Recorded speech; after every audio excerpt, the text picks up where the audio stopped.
Bonjour tout le monde.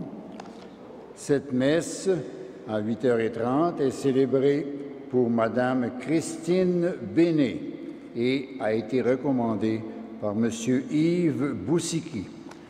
Au nom du Père et du Fils et du Saint-Esprit, antienne d'ouverture. Tu es juste, Seigneur, et tes jugements sont droits. Agis pour ton serviteur selon ton amour, enseigne-moi tes volontés. La grâce de Jésus notre Seigneur, l'amour de Dieu le Père et la communion de l'Esprit Saint soient toujours avec vous. Dieu nous demande de faire sa volonté. Implorons sa miséricorde.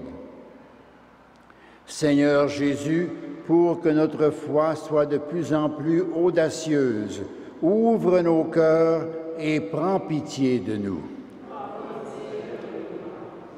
Ô Christ, pour que nous travaillions avec enthousiasme à faire avancer le règne de Dieu, ouvre nos cœurs et prends pitié de nous. Seigneur, pour que notre charité devienne comme une flamme vive, ouvre nos cœurs et prends pitié de nous. Que Dieu Tout-Puissant nous fasse miséricorde, qu'il nous pardonne nos péchés et nous conduise à la vie éternelle. Prions le Seigneur. Dieu qui a envoyé ton Fils pour nous sauver et pour faire de nous tes enfants d'adoption, regarde avec bonté ceux que tu aimes comme un Père. Puisque nous croyons au Christ, accorde-nous la vraie liberté et la vie éternelle. Par Jésus, le Christ, notre Seigneur.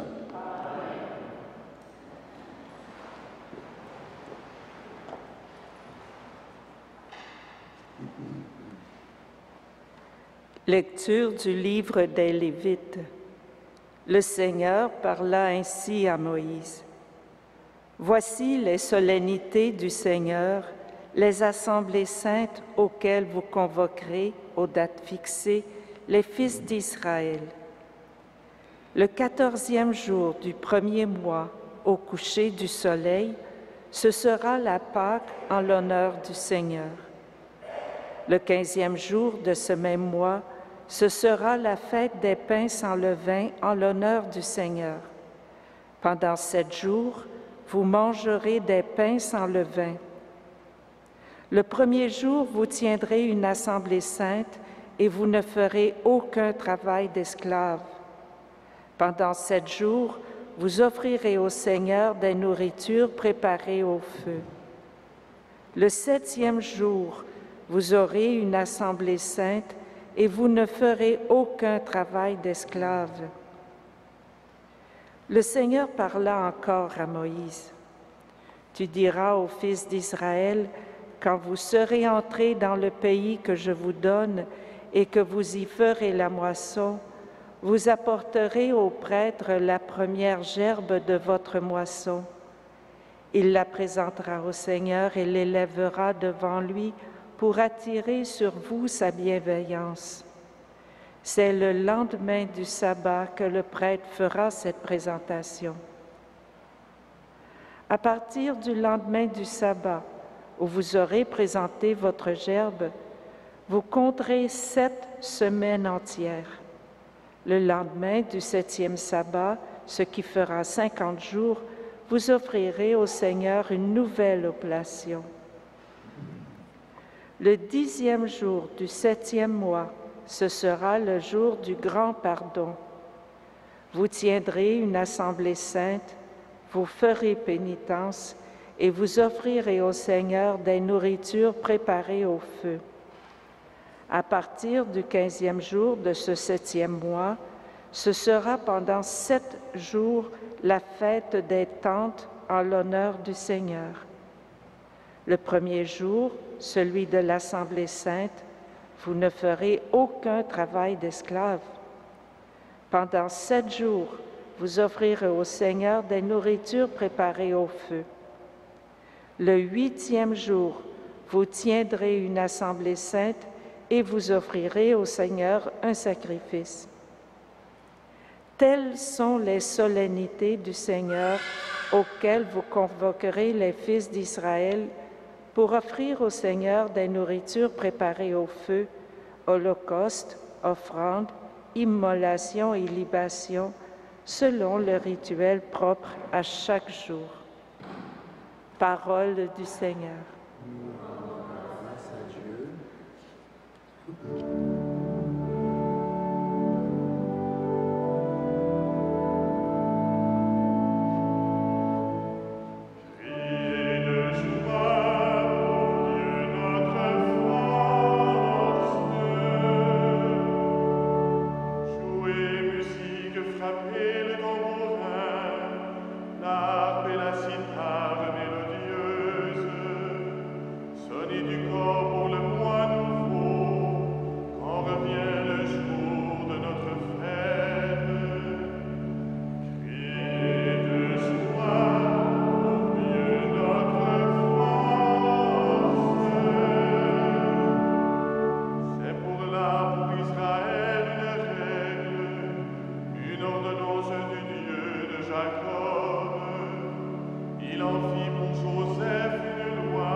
Le Seigneur soit avec vous. Bonne nouvelle de Jésus-Christ selon saint Matthieu. Jésus alla dans son pays et il enseignait les gens dans leur synagogue, de telle manière qu'ils étaient frappés d'étonnement et disaient « D'où lui viennent cette sagesse et ces miracles? N'est-il pas le fils du charpentier? Sa mère ne s'appelle-t-elle pas Marie et ses frères Jacques, Joseph, Simon et Jude? Et ses sœurs ne sont-elles pas toutes chez nous? Alors d'où lui vient tout cela? » Et ils étaient profondément choqués à cause de lui.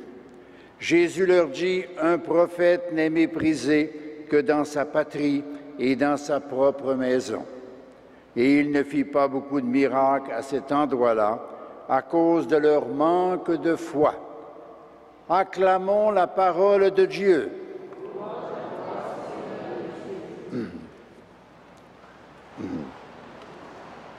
Chères sœurs, chers frères, chers téléspectateurs, la lecture d'aujourd'hui, tirée du livre des Lévites, nous oriente selon les rites liturgiques.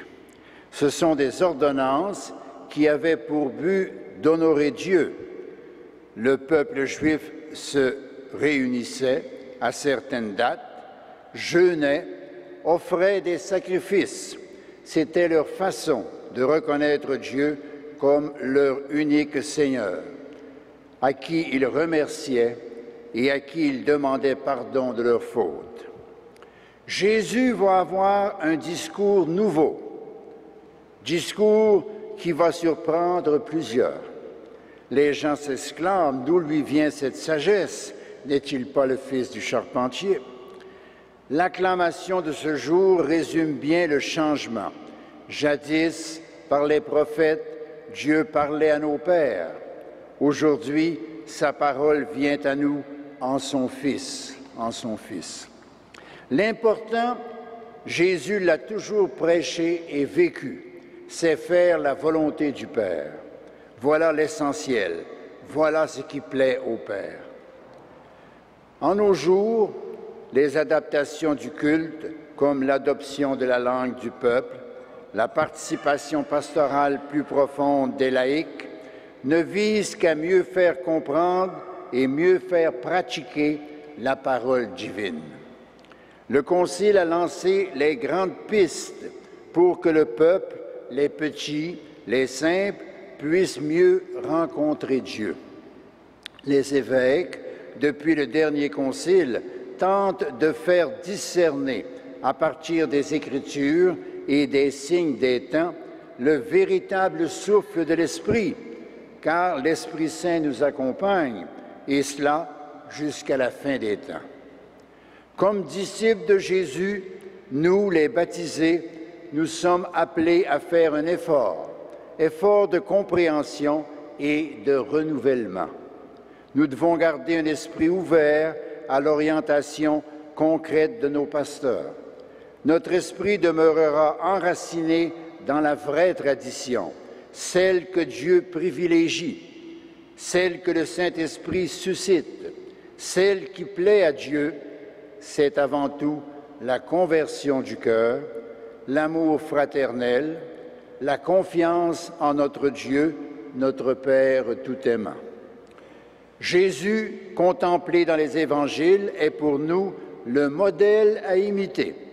Totalement dévoué au Père, c'est en regardant sa relation avec le Père et en adoptant sa façon d'agir avec nos frères que nous marcherons avec certitude d'être sur le chemin du salut.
Prions ensemble au moment d'offrir le sacrifice de toute l'Église.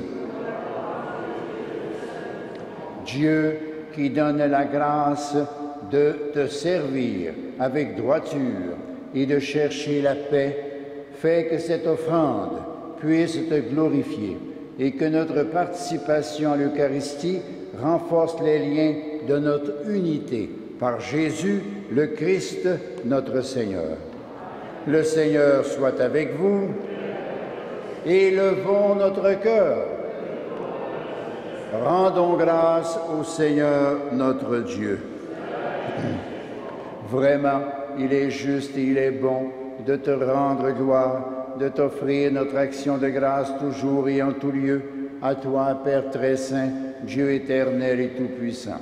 Dans ta bonté, tu as créé l'homme et comme il avait mérité la condamnation, tu l'as racheté dans ta miséricorde par le Christ notre Seigneur. C'est par lui que les anges célèbrent ta grandeur, que les esprits bienheureux adorent ta gloire et que s'inclinent devant toi les puissances d'en haut. Et tressaillent d'une même allégresse les innombrables créatures des cieux. À leur hymne de louange, nous laisse nous joindre nos voix pour chanter et proclamer.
Toi qui es vraiment saint, toi qui es la source de toute sainteté, Seigneur, nous te prions.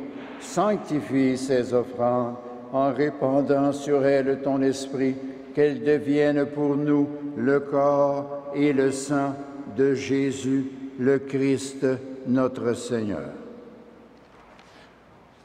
Au moment d'être livré et d'entrer librement dans sa passion, il prit le pain, il rendit grâce, il le rompit et le donna à ses disciples en disant, « Prenez et mangez-en tous, ceci est mon corps, livré pour vous. »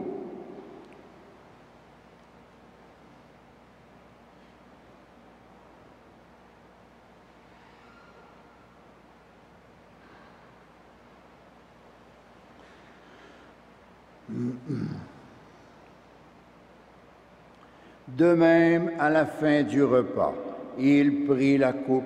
De nouveau, il rendit grâce et la donna à ses disciples en disant, « Prenez et buvez-en tous, car ceci est la coupe de mon sang, le sang de l'alliance nouvelle et éternelle qui sera versé pour vous et pour la multitude en rémission des péchés.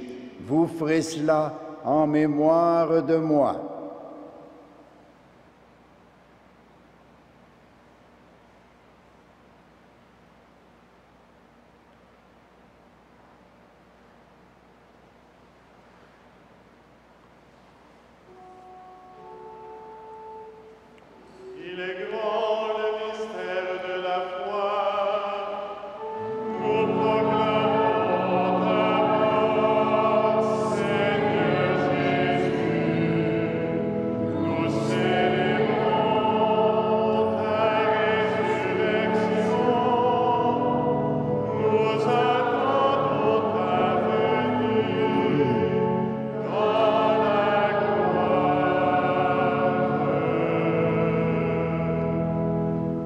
Faisant ici mémoire de la mort et de la résurrection de ton Fils, nous t'offrons, Seigneur, le pain de la vie et la coupe du salut. Et nous te rendons grâce, car tu nous as choisis pour servir en ta présence.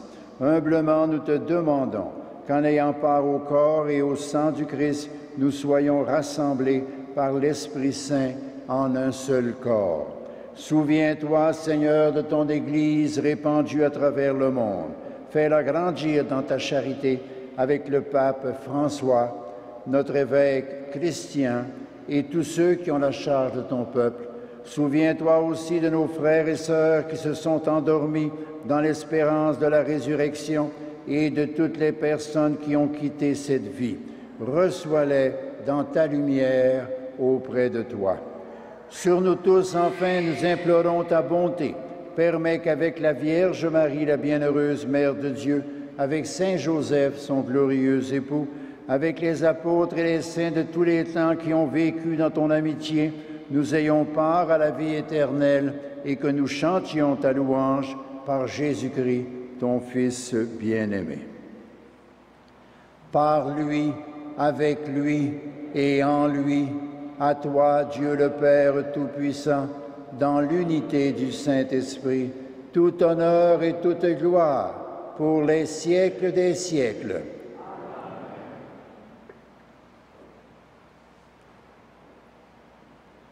Comme nous l'avons appris du Sauveur et selon son commandement, nous osons dire, Notre Père qui es aux cieux, que ton nom soit sanctifié, que ton règne vienne, que ta volonté soit faite sur la terre comme au ciel. Donne-nous aujourd'hui notre pain de ce jour. Pardonne-nous nos offenses, comme nous pardonnons aussi à ceux qui nous ont offensés. Et ne nous soumets pas à la tentation, mais délivre-nous du mal. Délivre-nous de tout mal, Seigneur, et donne la paix à notre temps. Par ta miséricorde, libère-nous du péché. Rassure-nous devant les épreuves en cette vie, où nous espérons le bonheur que tu promets et l'avènement de Jésus-Christ, notre Sauveur.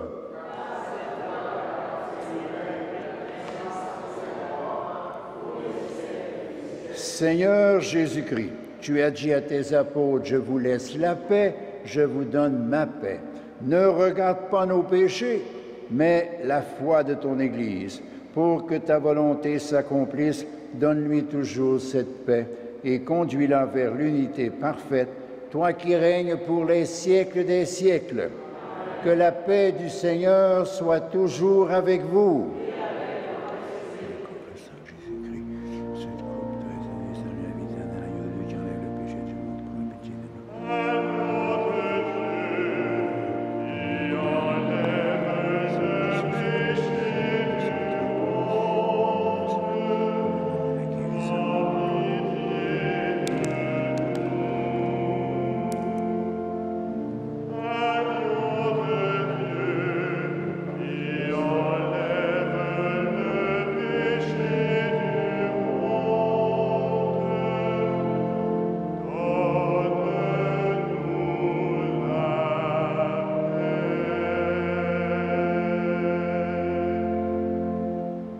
Heureux les invités au repas du Seigneur.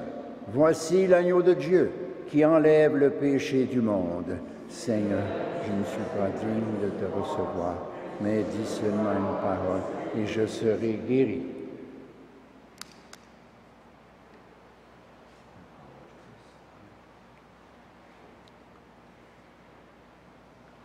Que le corps et le sang du Christ nous gardent pour la vie éternelle.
Comme nous sommes dans le mois d'août, le mois du frère André, nous allons dire une petite prière que vous avez dans votre feuillet au numéro 11. Ensemble, Saint frère André, nous célébrons ta présence parmi nous, ton amitié envers Jésus, Marie et Joseph fait de toi un intercesseur puissant auprès du Père. La compassion relie tes paroles au cœur de Dieu, tes prières sont exaucées et apportent réconfort et guérison. Avec toi, notre bouche s'approche de l'oreille de Dieu pour lui présenter notre demande. Qu'il nous soit donné de participer comme toi à l'œuvre de Dieu dans un esprit de prière, de compassion et d'humilité. Saint frère André, prie pour nous. Amen.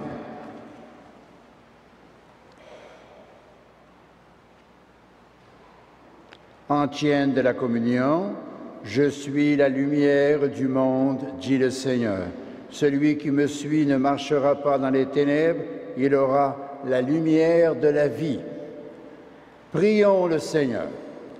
Par ta parole et par ton pain, Seigneur, tu nourris et fortifies tes fidèles. Accorde-nous de si bien profiter de ces dons que nous soyons associés pour toujours à la vie de ton Fils, lui qui vit et règne avec toi dans l'unité du Saint-Esprit pour les siècles des siècles. Le Seigneur soit avec vous. Que Dieu Tout-Puissant vous bénisse, le Père, le Fils et le Saint-Esprit. Allez dans la paix du Christ.